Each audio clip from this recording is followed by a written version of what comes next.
Yo guys, today we're going to be talking about Empress Taytu Betul. Empress Taytu Betul was the queen of Ethiopia from 1889 to 1913. The queen was born around 1851 and was the third child of 4 children. She was daughter of an aristocratic Ethiopian family. Both her mother and father were from noble families. It is said that she would never be able to bear children due to female genital mutilation practices when she was a child. In 1853, her father would die from battle wounds, and her mother would remarry an administrator of a monastery. Growing up, Taytu was very proud of her heritage and had a good education as well. She was fluent in the ancient classical Ethiopian language of Ge'ez as well. She could also write and read in Amharic. This was rare in these days for a common Ethiopian woman. She loved to play chess, string traditional Ethiopian instruments such as the lyre and the begana, and also loved to write poetry. Taytu would marry 3 times and started marriage at the age of 10. Her first husband committed a crime and she had to suffer with him. Her second husband beat her, and when she left this marriage, she would take part of his wealth and servants with her. She would then meet the prominent and upcoming political power, which was Menelik II after her third husband. In 1883, Taytu would marry Emperor Menelik II at a full church service. This marriage could have been love, while others state it was to connect powerful families and create strong political ties. During this marriage, Menelik II was still king of Shoa. But just a couple of years later, in 1889, Menelik would rise to become king of Ethiopia. Taytu would then become queen of Ethiopia and played a vital partner to King Menelik II. King Menelik II was known to not like unpleasant decision making, so his wife would help him to make these hard decisions. The two would go on to found the capital city of Addis Ababa and push to progress and modernize roads and bridges. This would make travel easier for trade.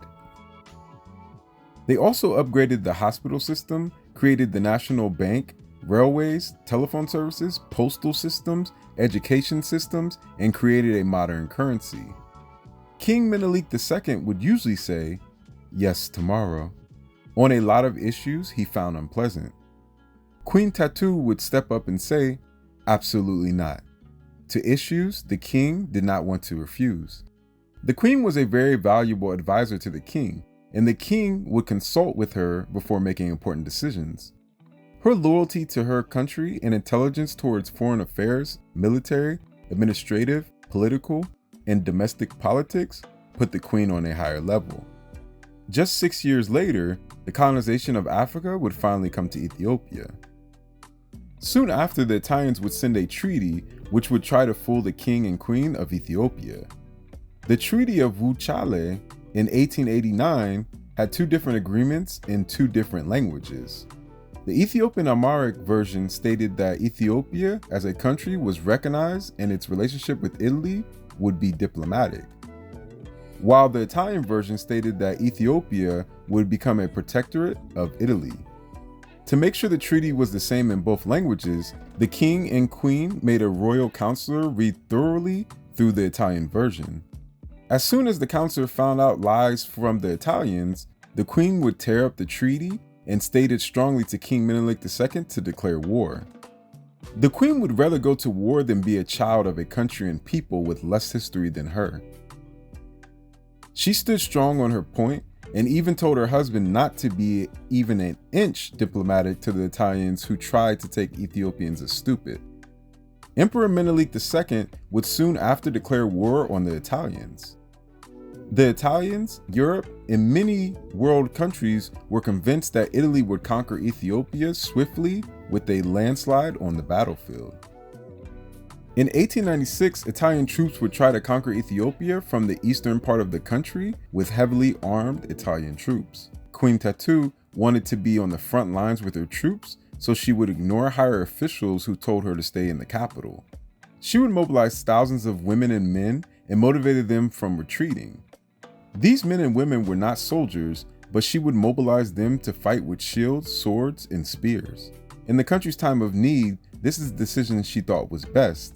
every able body to defend the country. The queen would also strategize key war efforts. Maybe her greatest plan was to control the Italian fort of Makalle by controlling the Italians' water supply. This campaign was approved by Emperor Menelik II, and the queen and soldiers would head out. This was not an easy plan to make Ethiopian soldiers accept. Most thought that attacking the fort would be more effective. The queen would go through with her tactic, and 900 Ethiopian soldiers would control the Italians' water supplies. The Italians would go thirsty and would surrender the halfway completed fort over to the Ethiopian forces in 1895.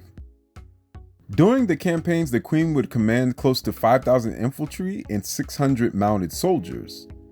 Ethiopian intelligence also warned the empress to attack at Adwa and not another fort where the Italians had a very protective military base. Under Queen Taytu's brilliant military strategy, she would lead Ethiopian forces to defeat Italian troops. This humiliating defeat was printed on papers around the world and would show the world that Ethiopians were not people to play with. This was very important because even other African nations, kingdoms, or empires who won wars would be suppressed and not published for the world to know. This battle, known to have stopped the colonization of Italians, was the Battle of Adwa. A few years later, in 1906, Emperor Menelik II would lose his health. Empress Taytu would exercise her power as queen. The meaning of the emperor's name is sunshine, and she would persuade Emperor Menelik II to build a house near the hot springs. She would grant nobility's land here and name this new area Addis Ababa. Addis Ababa is the capital of Ethiopia, making Queen Taytu the founder of the city, along with Emperor Menelik II. Addis Ababa's meaning is new flower. In 1918, the queen would die and become the legend to some she is today. So yo guys, we learned about a warrior queen that took no mess at all. So yo guys, please like and subscribe, turn on your bell notifications so you can get all my videos. Add me on all social medias, which are Afric Network, which is Instagram, Twitter, SoundCloud, Snapchat, and Facebook. Each one teach one. Always love each other, always learn from each other. And yo guys, until next time, peace to Ethiopia. One love.